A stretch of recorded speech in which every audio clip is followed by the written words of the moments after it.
Olá, boa noite, tudo bem, Vivi?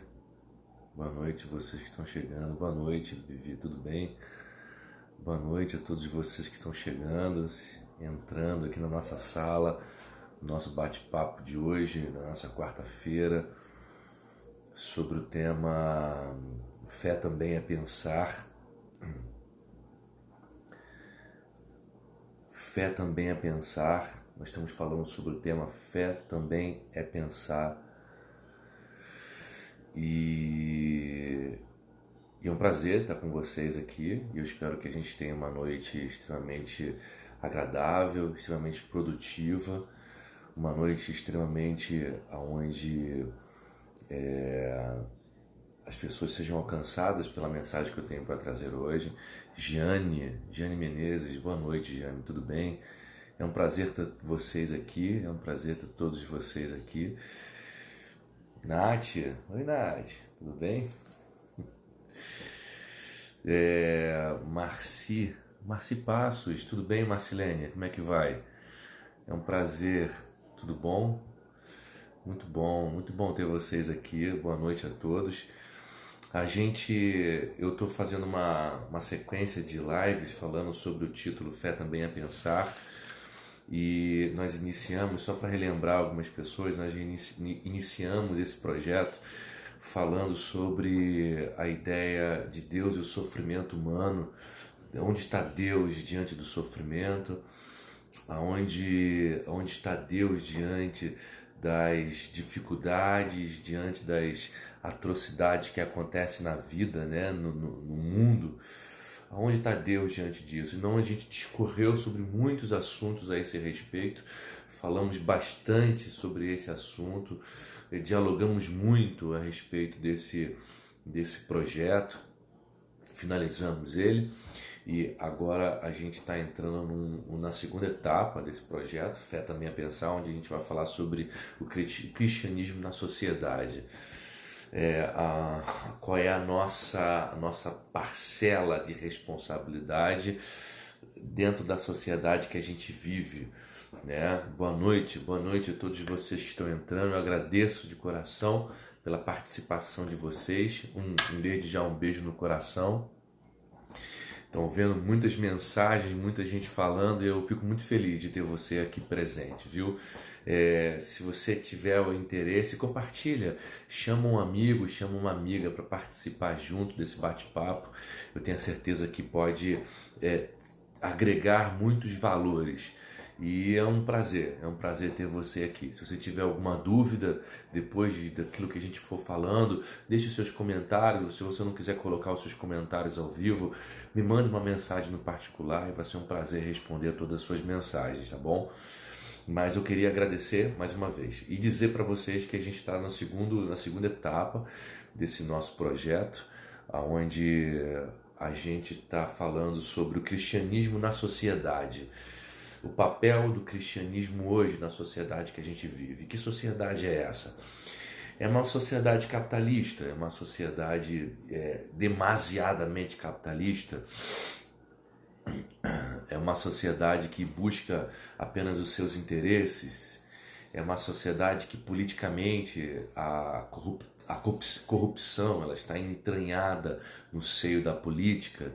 E é uma sociedade onde a gente estratifica a nossa sociedade com pessoas importantes, pessoas menos importantes e pessoas sem importâncias.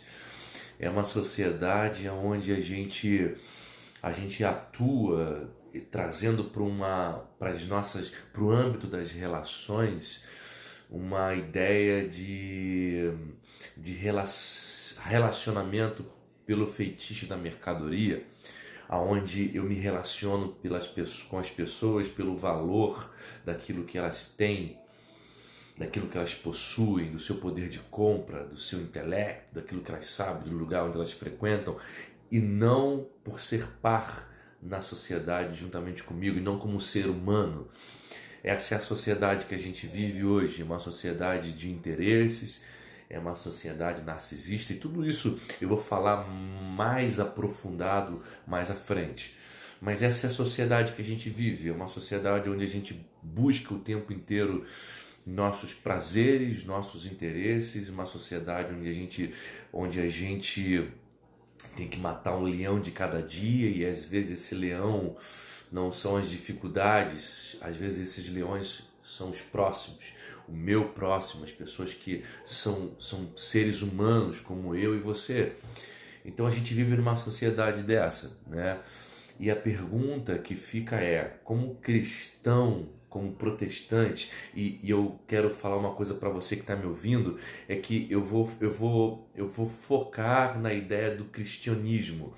Mas você pode ser católico, sem problema nenhum. Você pode ser um bandista, você pode estar aqui e ser espírita, ser budista. A questão toda é a nossa vida com aquilo que nós acreditamos, com aquilo que nós aceitamos como verdade na nossa vida, como que a gente vive numa sociedade como essa que eu acabei de citar? Como que a gente lida no dia a dia numa sociedade por vezes perversa, que cobra, que é aquela sociedade do mercado, que tem que produzir o tempo inteiro e você tem que ser melhor a cada dia, porque se você não for melhor a cada dia, você perde o seu espaço, você perde a sua vaga, você perde, sabe? Mas a gente tem dias que a gente não está afim de ser melhor em alguma coisa. Tem dias que a gente só está afim de ser amado, de ser ouvido. Tem dias que a gente só está afim de ser acolhido. E como que o cristianismo vive dentro desse ambiente? Como que pessoas que acreditam em Deus, ou que você acredita no seu Deus, como que você vive nesse ambiente? Nesse ambiente conturbado, cheio de suas filosofias vazias e líquidas, utilizando um conceito baumaniano, como que a gente vive diante disso? E aí eu quero conversar com vocês a esse respeito. E eu coloquei a nossa chamada para hoje dentro de uma linha do cristianismo. A chamada foi: devemos assumir os lugares de governo na sociedade. Será? Faço uma pergunta.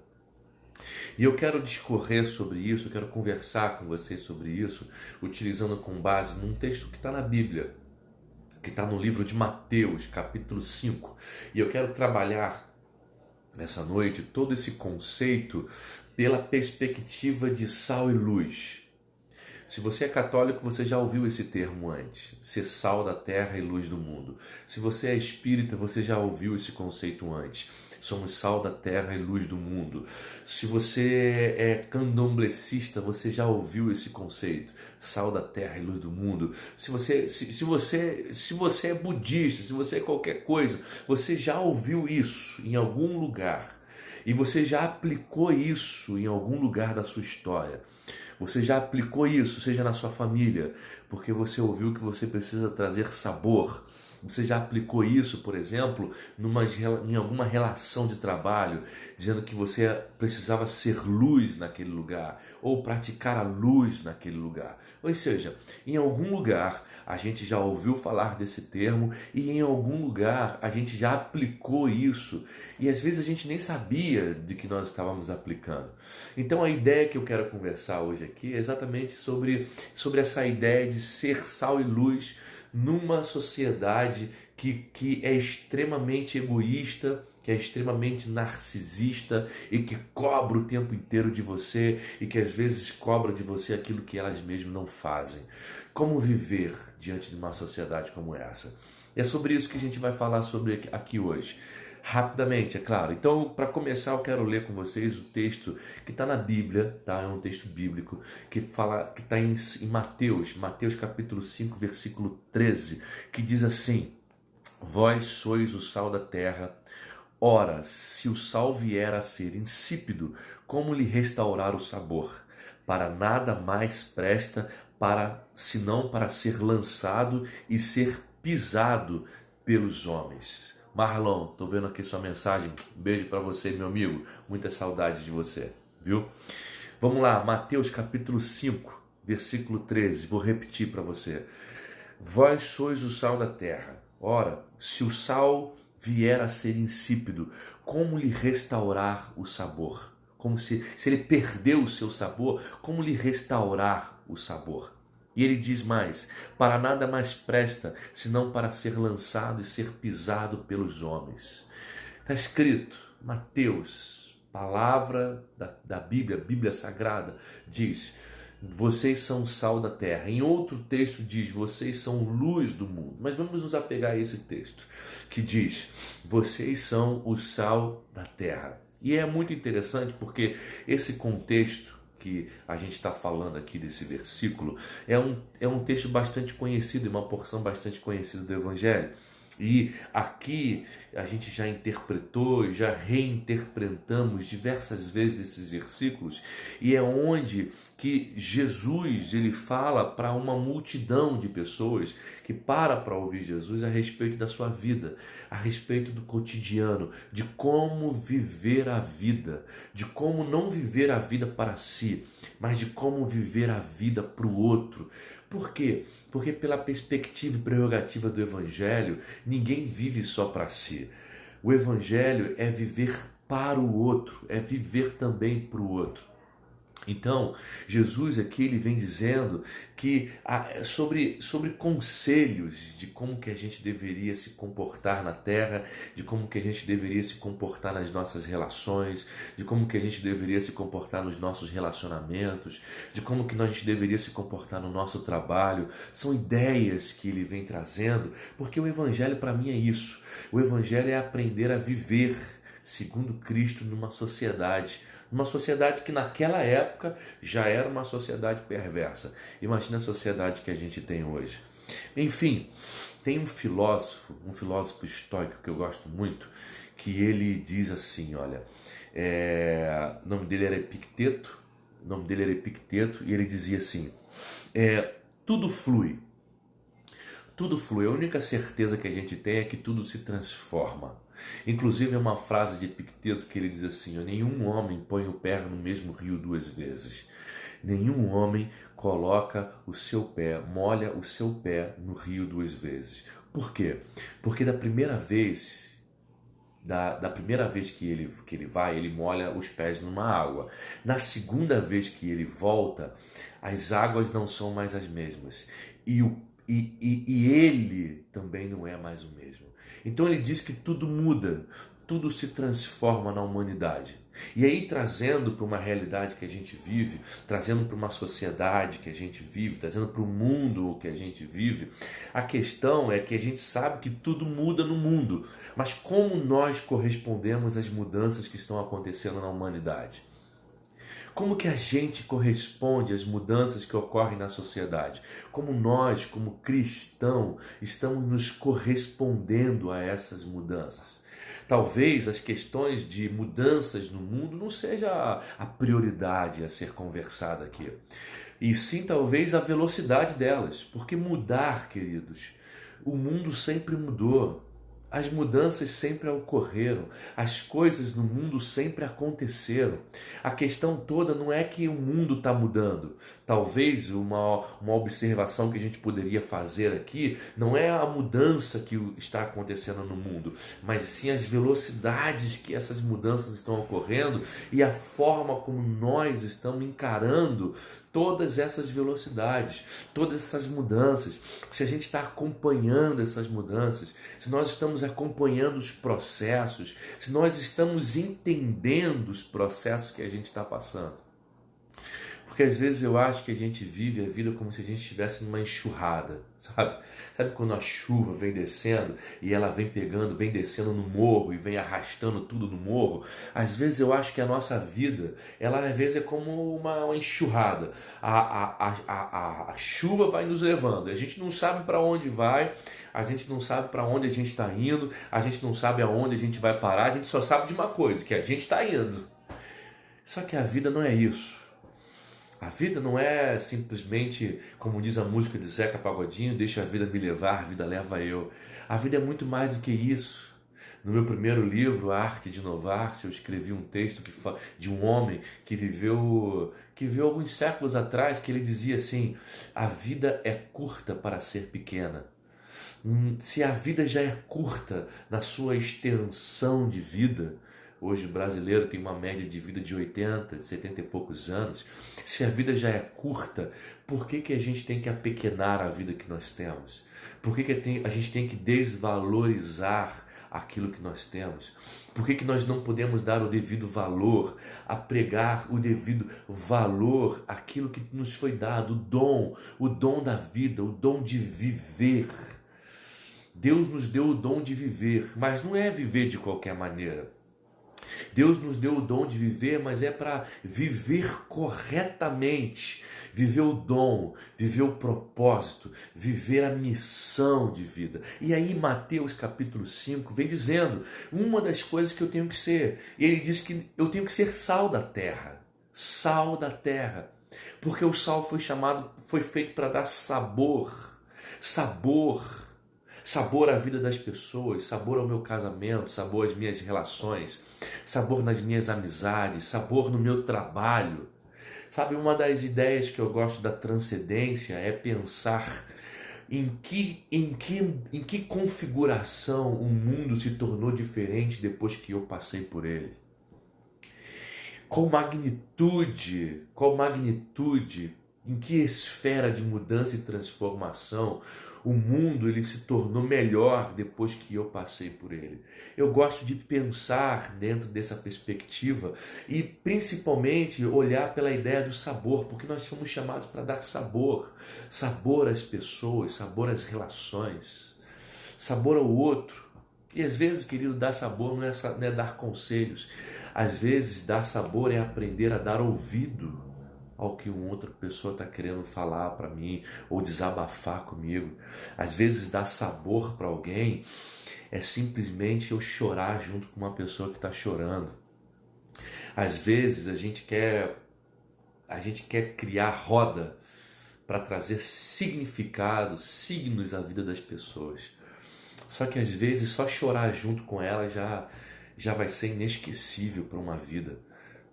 Às vezes só se alegrar com ela vai ser inesquecível para uma vida. Às vezes só você sentar numa praia sem falar absolutamente nada e fazer uma companhia para ela, para que os dois juntos possam em silêncio ver o pôr do sol, aquilo já é dar sabor à vida. A gente não precisa inventar a roda. Às vezes as pessoas não querem muitas coisas, as pessoas às vezes querem o simples. Às vezes, é como diz a música, a gente não quer só comida, a gente quer diversão e arte. Às vezes, dar sabor é fazer o básico. O básico, mas que esse básico cria sentido, cria propósito, cria identidade, cria dignidade para a vida de outras pessoas. E essa é a ideia que eu quero conversar com vocês. A ideia do sal da terra, da luz do mundo. E aí é muito interessante porque o texto que a gente está lendo aqui é um texto que a Bíblia diz que Jesus fala para os seus discípulos. E aí eu faço uma pergunta para vocês. Quem são os discípulos de Jesus? Quem são as pessoas para quem Jesus está falando? Aí você pode falar assim, mas bem, os discípulos de Jesus que eu conheço são aqueles comuns, Pedro, Tiago, João. Mas não é isso. Não são esses discípulos que Jesus estava se referindo. Então são quem, Márcio? Se você for, por exemplo, lá no capítulo 4, no versículo 23, por exemplo, o texto diz assim, percorria Jesus toda a Galileia, ensinando nas sinagogas, pregando o evangelho do reino e curando toda sorte de doenças e enfermidades entre o povo. E a sua fama correu por toda a Síria. Trouxeram-lhe então todos os doentes, acometidos de várias enfermidades e tormentos, endemoniados, lunáticos e paralíticos, e a todos ele os curou. E diz mais, no capítulo 5, versículo 1, diz assim, vendo Jesus as multidões, se assentou para falar. Subiu ao monte, se assentou, aproximaram-se dele, e ele começou a falar. Então, quem são os discípulos de Jesus? Quem são esses discípulos? Bem, ele aqui, nós acabamos de ler, diz que os discípulos que estavam se reunidos são aqueles doentes, são aqueles desafortunados, são os desgraçados da vida, os abarrotados pelas tragédias da vida. são os enfermos, são os lunáticos, são as pessoas que passam problemas financeiros, pessoas que passam problemas de enfermidade física, são pessoas que passam problemas de enfermidades na alma, no psíquico, são pessoas que passam até problemas de ordens espirituais. São essas as pessoas, os doentes, os paralíticos, os leprosos, essa multidão de desafortunados, essa multidão de oprimidos, de empobrecidos, é daqui que saem os discípulos de Jesus. É daqui, os discípulos de Jesus não caem da espiritosfera, da estratosfera. Os discípulos de Jesus não caem de um ambiente já pronto. Ninguém nasce pronto nessa vida. Ninguém. Os discípulos de Jesus vieram de uma multidão, com as suas desgraças, com os seus desinfortúnios. E ali Jesus começa a dizer para ele: vocês são o sal da terra, vocês são a luz do mundo. Mas como assim? Você pode me fazer uma pergunta agora: como assim Jesus ele diz para uma pessoa que está com um problema físico, que está com um problema espiritual, como é que alguém que esteja com um problema emocional, um problema psíquico, que talvez você e eu agora estejamos nos associando a essas pessoas, né? Falou, essa pessoa tem um problema igual ao meu. Bem, é isso mesmo que eu estou querendo dizer. Jesus está dizendo para essas pessoas, e falando assim, ó, vocês quem? Vocês que estão com problemas de saúde, com problemas mental, vocês que estão com problemas, com dificuldades, vocês que estão com problemas espirituais, vocês que estão com dívidas na alma, vocês que estão com dívida com pessoas, vocês que estão cheios de... É vocês mesmos que são o sal da terra e luz do mundo. E aí Jesus vem quebrando um paradigma tremendo aqui. E ele começa a dizer que eles são bem-aventurados. Bem-aventurados. Jesus começa a dizer e falar isso para eles. Isso está muito claro. Depois, se você tiver uma Bíblia perto de você, você pode procurar isso. Você pode procurar e você vai ver Jesus falando isso. Por exemplo, no Mateus capítulo 5, versículo 4, ele começa dizendo assim, ó: bem-aventurado, para quem não sabe, bem-aventurado significa feliz. Feliz. Então ele diz assim, ó, feliz os que choram, porque serão consolados. Feliz os mansos, porque herdarão a terra. Feliz os que têm fome e sede de justiça, porque serão fartos. Felizes os misericordiosos, porque alcançarão misericórdia. Bem-aventurados ou felizes os limpos de coração, porque verão a Deus. Bem-aventurados os pacificadores, porque serão chamados filhos de Deus. Bem-aventurados os perseguidos por causa da justiça, porque deles é o reino dos céus. Bem-aventurados sois quando por minha causa vos injuriarem, vos perseguirem, mentindo, disserem todo mal contra vós. Regozijai-vos e exultai, porque grande é o vosso galardão no céu. Pois assim perseguiram aos profetas que viveram antes de vós. Isso é o texto que ele está dizendo. Bem-aventurados, felizes são essas pessoas. Só que a gente está acostumado a ouvir esse texto, por exemplo, e dizer, eu sou feliz porque eu choro, eu sou feliz porque eu sou injustiçado, eu sou feliz. A gente está acostumado a perceber que essas bem-aventuranças de Mateus é como uma lista de virtudes.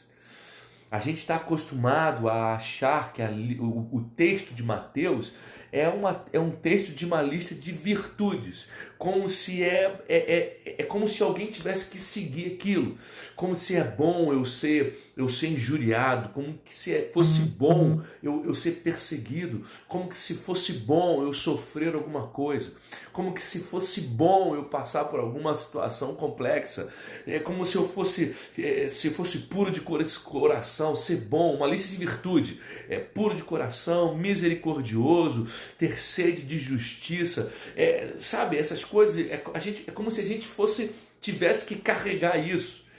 É como se a gente tivesse que carregar isso no nosso coração. É como se a gente tivesse, olha, você tem que ser pacificador, você tem que ser puro de coração. A gente ouvia isso o tempo todo. Só que eu quero ajustar a sintonia fina a respeito desse texto e desse contexto, para que a gente possa perceber algumas coisas importantes. Jesus ele não está dizendo para a gente ser pobre de espírito. Jesus não está dizendo para a gente ser misericordioso. Jesus não está dizendo para que a gente seja pacificador. Não é isso, pelo menos na minha leitura, não é isso que ele está querendo dizer. Não parece isso o que ele está querendo dizer. Porque essa multidão a que Jesus fala é uma multidão de desafortunados. É uma multidão de pessoas abarrotadas pela vida. É uma multidão de pessoas que passa desgraça, que está enfrentando a doença, que está enfrentando os problemas financeiros, que estão enfrentando problemas espirituais, perseguições, um monte de outras coisas. E elas não, me desculpe, mas ninguém é feliz. Ninguém é bem-aventurado porque é pobre. Ninguém. E muito menos pobre de espírito. Ninguém é bem-aventurado porque está passando injustiça. Presta bem atenção no texto, presta bem atenção no contexto. Ninguém é bem-aventurado porque é pobre. Mas você pode falar assim, então por que eles são bem-aventurados? Por que eles são felizes então? Por que o texto, por que Jesus disse que eles são bem-aventurados? Eles não são bem-aventurados porque eles são pobres em espíritos. Eles são bem-aventurados porque é feita a estes a promessa do reino de Deus. Não é por causa da sua condição, mas é por causa daquilo que está sendo prometido a cada um deles. Ninguém é bem-aventurado porque chora. Ninguém é bem-aventurado porque sofre. Ninguém é bem-aventurado porque passa as noites chorando, porque o marido saiu de casa, porque o filho está internado no hospital, porque um parente está com Covid. Ninguém é bem-aventurado porque chora, porque um filho está passando problemas psicológicos, está em depressão, tentou suicídio. Ninguém é bem-aventurado porque passa isso. Mas por que é bem-aventurado? Porque a promessa é feita a eles, e a promessa de Deus, e a promessa do reino de Deus é feita a essas pessoas. Ninguém é bem-aventurado porque chora, é bem-aventurado sim, porque eles serão consolados. É diferente. A perspectiva é completamente diferente. Ninguém é bem-aventurado porque tem fome e sede de justiça. Ninguém. Mas sim, porque será saciada a sua fome e a sua sede de justiça. Será farto da justiça que anseia. Quem é a pessoa que ela está buscando justiça, se não porque ela foi injustiçada em alguma área da vida? Quem é bem-aventurado porque está passando por injustiças? Ninguém é bem-aventurado porque está sofrendo injustiça. Mas são felizes porque o seu clamor de justiça será atendido do reino de Deus. Ninguém é bem-aventurado por ser puro de coração. Essa expressão pura de coração, eu já falei sobre isso, ela parece uma coisa bonitinha, parece uma coisa boa. Mas a expressão puro de coração, ela está mais no original da palavra, ela está mais associada àquela pessoa ingênua, simplória, aquela pessoa que tudo que ouve acredita, sabe? Tudo crê, acredita em tudo. Ela é simplória, não é simples, é coisa diferente, mas é simplória. Sabe, isso é verdade, que bacana, então é verdade. São essas pessoas que acreditam em tudo, pessoas facilmente manipuladas, pessoas altamente influenciadas. Bem-aventurado os inocentes, os sem malícias, o que não tem maldade instauradas no seu coração. Bem-aventurados estes, mas não porque são simplórios, não porque são essas pessoas, sabe, influenciadas, mas porque essas pessoas verão a Deus. Por isso que eles são felizes. São bem-aventurados pelas promessas que lhes são feitas e não pelas suas condições em que se encontram. Ninguém é feliz. Hoje talvez eu e você estejamos passando uma situação, uma configuração de vida um pouco complexa. E nenhum de nós somos felizes por tais condições de vidas. Mas se você acredita em Deus, você é feliz porque você sabe que tem uma promessa de Deus para você e que essa promessa que você se agarra e você tem fé e você se move na fé por essa promessa é que você começa a ser alimentado de esperança, de esperança. Sem esperança ninguém vive. Sem esperança ninguém sobrevive às tribulações e angústias, às decepções. Sem esperança ninguém lida com as dificuldades da vida. Então é uma perspectiva diferente. Ninguém é feliz pela condição que se encontra. Nós somos felizes pelas promessas e pelas coisas que nos vão acontecer no futuro. E principalmente, olhando agora por um olhar bíblico, cristão, é pelas promessas que Deus faz a cada um de nós.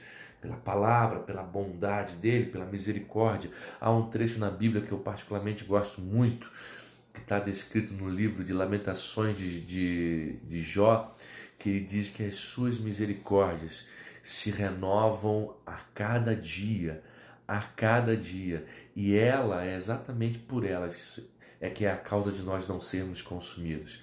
Aí se renova, a bondade de Deus se renova, a graça de Deus se renova a cada dia na nossa vida, e por isso nós não somos consumidos. Bem-aventurados os mansos, está escrito na Bíblia. Bem-aventurados os mansos. Aqui significa bem-aventurado aqueles que gritam e que ninguém ouve. Esses mansos significam isso. Aqueles que gritam e que ninguém ouve. Pessoas que não têm vez, pessoas que não têm voz. São ignorados, lidam com o desprezo o tempo inteiro nas suas vidas. O desprezo dos poderosos, das pessoas que são arrogantes. Bem-aventurados vocês cujo reino de Deus chegou a vocês. Vocês receberão a terra por herança. Essa é a promessa de Deus para essas pessoas que ficam gritando, né? Bem-aventurados que choram. Por que choram? Choram suas mágoas, choram seus mortos, choram os seus entes queridos que se foram. Bem-aventurados os que clamam por paz. Por que são bem-aventurados que clamam por paz? E quem são esses que gritam por paz? São essas pessoas que dizem: parem de derramar sangue, parem com essa guerra, parem de matar os nossos maridos, parem de matar os nossos filhos, parem de destruir as nossas famílias, parem de apregoar, sabe, a prostituição infantil, parem com isso. Esses que gritam a paz, esses que clamam e que querem a paz na sua vida, são essas pessoas que a Bíblia diz: estes serão chamados de filhos de Deus. Filhos de Deus. Pessoas feridas, pessoas abarrotadas pela vida, pelas massas, são pessoas que veem, são essas pessoas que veem os discípulos de Jesus. Talvez você esteja olhando uma condição que você esteja vivendo agora, por exemplo, e fala assim: caramba, a minha vida parece uma dessas pessoas aí, que está passando situações cada vez mais complexas na vida. Pessoas que estão vivendo, essas pessoas aí que no meio de Jesus, que estão passando situações, e parece que eu me identifico. E eu estou dizendo isso porque é daí que vem os discípulos de Jesus. São dessas pessoas, sou eu e você também. Somos nós. Somos sal da terra, somos luz do mundo. São essas pessoas que acolhem as boas novas do Evangelho. São essas pessoas que acolhem a pregação do Evangelho do Reino de Deus. E o Evangelho é a fonte de bem-aventurança dessas pessoas. Sabe? Por onde andariam essas massas se não fossem por conta do Evangelho? Por onde nós andaríamos se não fosse o Evangelho de Deus na nossa vida? Se não fosse o Evangelho ser interpelado na nossa consciência e pudesse então nos guiar para a luz de Deus, nos tirar das trevas, da escuridão e nos guiar para a luz divina, sabe? O Evangelho, querido, esse Evangelho que essas pessoas abraçaram, o Evangelho não veio do cristianismo. O Evangelho é uma palavra emprestada do movimento romano, do vocabulário romano. Quem tinha o Evangelho naquela época era o imperador. César, o imperador, é quem tinha o Evangelho, sabe? Roma é quem tinha o evangelho. Então, quando Roma, dentro dos seus ambientes de conquista, né, de avanço militar, Roma chegava numa cidade para conquistar uma cidade, uma região, numa cidade, numa aldeia. Então, os arautos andavam na frente das cavalarias e elas gritavam assim: olha, a luz de Roma chegou, o evangelho de Roma chegou. Só que quando Roma chegava num determinado lugar, Roma chegava com carros, com cavaleiros, com guerra, com opressão. Roma chegava matando, Roma chegava gritando, com cavalaria, com domínio, com servidão, com subserviência. Roma chegava queimando casas, matando famílias, aprisionando os homens, matando os homens, aprisionando os filhos, estuprando as mulheres, violentando as mulheres, matando as crianças. Roma, na verdade, não chegava uma luz. Essa luz de Roma parecia umas trevas, mais treva do que luz, porque chegava colocando terror. Ele chegava chegando, dizendo assim: ó, acabou tudo, agora é Roma que está na parada. E aí vem Jesus dizendo assim: olha, eu tenho agora um evangelho para vocês. Eu tenho um evangelho. E esse evangelho são as boas novas, é o evangelho que traz luz, é o evangelho que traz vida. Não é mais aquele evangelho onde você é escravo, onde você é escravizado. É um evangelho onde agora você tem liberdade, onde você tem luz, você tem vida. Essa é a luz do evangelho. Roma vinha com seus carros e cavaleiros, Roma vinha com a sua fúria, Roma vinha com a sua vingança. Eu não, eu venho com amor, eu venho com perdão, eu venho com o dia do jubileu, o dia do perdão de dívidas, o dia da liberdade de Deus. Jesus vem com o evangelho contrapondo aquilo que era considerado o evangelho de Roma, mas que na verdade Jesus vem dizer assim: olha o paralelo daquilo que vocês acreditavam que era evangelho e olha o paralelo que eu estou mostrando para vocês. O meu evangelho é um evangelho de liberdade, é um evangelho de luz, é um evangelho de vida. Se eu perguntasse para vocês hoje, qual seria a cidade luz dos nossos dias? Você talvez responderia Paris, né? Paris é a cidade luz dos nossos dias. Mas naquele tempo, na época de Jesus, a cidade luz daquele tempo era Roma. Só que vem Jesus dizendo assim: olha, vocês multidões de desafortunados, vocês multidões de desgraçados, vocês multidões que sofrem, que padecem, que são prejudicados, que vivem as suas desgraças, que matam um leão, vocês que abraçam o evangelho do reino de Deus, vocês que abraçam as palavras de Jesus, a luz do evangelho de Jesus, não é mais Roma que é a cidade luz, agora luz, vocês são a luz do mundo, são vocês que são a luz do mundo, não é mais, porque ele diz assim, ninguém pode esconder uma cidade edificada sobre os montes. Ninguém pode acender uma lamparina e colocar debaixo de uma mesa, de um lugar escondido. A luz foi feita para brilhar, a luz foi feita para iluminar, a luz foi feita para irradiar. Ele está trocando, ele está mudando a perspectiva. Não era mais uma cidade, não era mais simplesmente um lugar, não era mais simplesmente uma cidade que entrava devastando. Agora são pessoas desafortunadas, pessoas prejudicadas, feridas, que abraçavam o reino de Deus. E ele estava dizendo assim: ó, vocês são a luz do mundo, vocês são o sal da terra. Isso é maravilhoso. Porque a cidade edificada, essa gente sofrida, que não era mais determinada pelas mazelas da sua vida, mas que passou a ser determinada pela esperança esperança do reino de Deus, que abraçou o evangelho do reino de Deus, a luz de Jesus, e falou assim: agora eu não me guio mais pelas mazelas da vida, eu não me guio mais por uma sociedade perversa, eu não me guio mais por pessoas que buscam cada vez mais o seu ganho próprio, eu me guio agora pela esperança de Cristo, porque eu sei que Ele vai me orientar, Ele vai me guiar, Ele vai me levantar, Ele vai produzir cada vez mais, Ele vai me condicionar, porque a experiência de fé é isso. A experiência de fé, ela te eleva a viver cada vez melhor, a experimentar uma transformação cada vez maior da sua vida.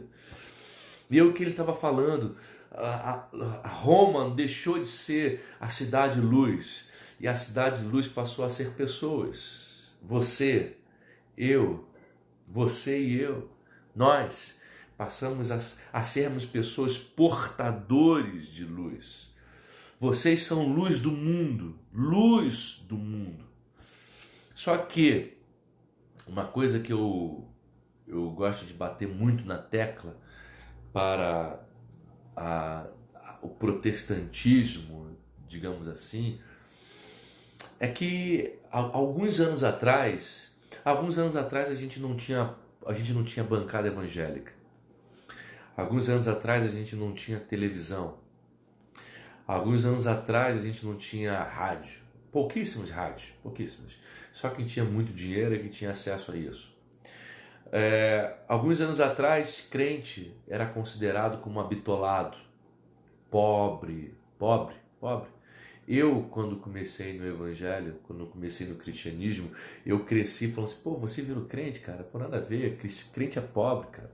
Eu cresci dentro dessa perspectiva de vida, dentro dessa linha de raciocínio, de que crente era... Ninguém estudava sobre crente, ninguém fazia tese na faculdade sobre crente, ninguém fazia tese de doutorado, de mestrado, nada. Só que veio uma teologia dizendo que a gente tem que conquistar o mundo. E aí eu quero entrar agora dentro da fala, da proposta. Veio uma teologia dizendo que a gente tinha que alcançar os lugares da sociedade, que a gente tinha que ir para a política, que a gente tinha que ir para o governo, que a gente tinha que ir para a economia, que a gente tinha que assumir saúde, que a gente tinha que fazer um monte de coisa, que a gente tinha que ir para a televisão, que a gente tinha que ir para a mídia, que a gente tinha que ir para a arte, que a gente tinha que ir para a educação, que a gente tinha que ir para um monte de lugar. E eu vou falar uma coisa para vocês aqui. É uma fala de um escritor que eu gosto muito, que ele diz assim: há duas coisas que mais crescem no mundo: crente e delinquente. Crente e delinquente. Desculpe essa expressão, mas eu fico com muito medo quando as pessoas falam assim: esse é o tempo da igreja evangélica no Brasil. Eu fico com medo. Sabe por quê? Porque a gente quer impor na sociedade a nossa visão. A gente quer impor na sociedade o nosso estilo de vida. A gente quer impor na sociedade as nossas leis. Só que, querido, deixa eu falar uma coisa para vocês. A gente vive numa sociedade plural. A gente vive numa sociedade onde o mundo, isso pode escandalizar você, mas o mundo não vai ser evangélico. O mundo não vai ser evangélico. Não adianta você... eu vou ganhar o mundo, conquistar o mundo.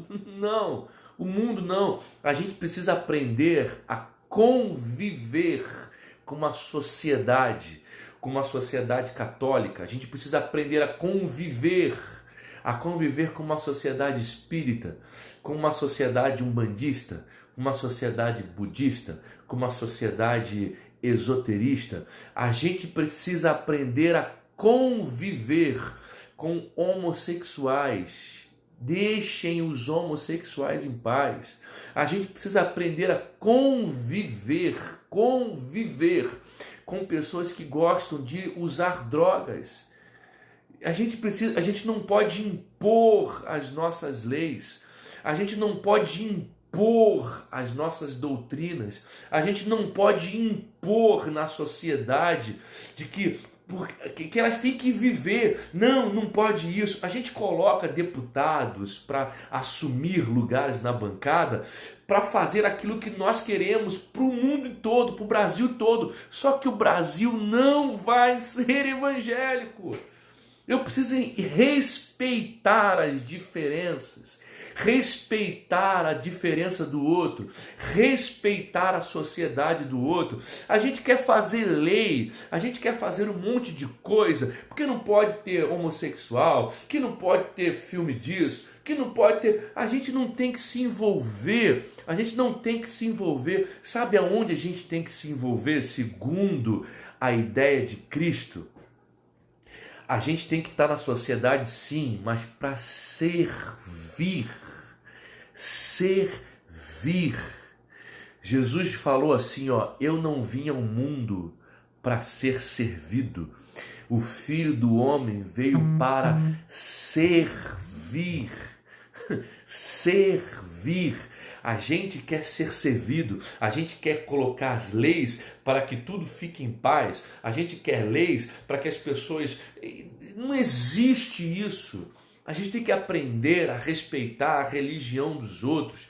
Essa loucura de evangélicos invadindo templos, umbandas e candomblecistas para quebrar as imagens das pessoas, para vir pessoas na televisão e menosprezar os santos católicos. Pelo amor de Deus, gente. Pelo amor de Deus, eu não vim para... O evangelho não é... Nós não somos para estar nos lugares de governo. Não somos para estar nos lugares de governo para impor nossas verdades. Nós não temos verdades. A verdade só existe uma e é Jesus Cristo. E se eu tiver que impor a verdade de Jesus, é eu estar nesses lugares e falar assim, olha... Eu vim aqui para servir você. Mas ele é homossexual. Eu vim aqui para servir você. Mas ele é cracudo. Eu vim aqui para servir você. Mas ele é corrupto, é ladrão. Eu vim aqui para servir você. Agora eu vou tocar numa situação bem polêmica. Mas ele é estuprador de uma criança de 10 anos. E aí? Não, estuprador de uma criança de 10 anos não. Esse tem que sofrer. Eu fico me perguntando o que Jesus faria no meu lugar. Eu fico me perguntando o que Jesus falaria no meu lugar. Será que Jesus falaria assim, ele tem que sofrer, ele tem que pagar? Ou ele falaria assim, eu tenho que andar mais com ele para dar mais sabor à vida dele. Eu tenho que andar mais com ele para servir ele e trazer mais luz para a consciência dele. A gente acha que nós cristãos devemos estar na sociedade para assumir os lugares de poder, para assumir os lugares de destaque. Só que eu vou falar uma coisa para vocês. Numa sociedade plural, o cristianismo não tem que impor as suas regras. O cristianismo não tem que impor as suas verdades. O cristianismo tem que estar lá para trazer sabor a vida das pessoas. A gente não tem que ouvir alguém porque fez alguma coisa de errada e vir com julgamento para essas pessoas. A pessoa já está com a sua consciência julgando elas o tempo inteiro. Elas não precisam de mais um para condená-las. Elas não precisam de mais um para julgá-las. Sabe que elas precisam de serem amadas, de luz. Elas precisam de amor. Elas precisam de serviço.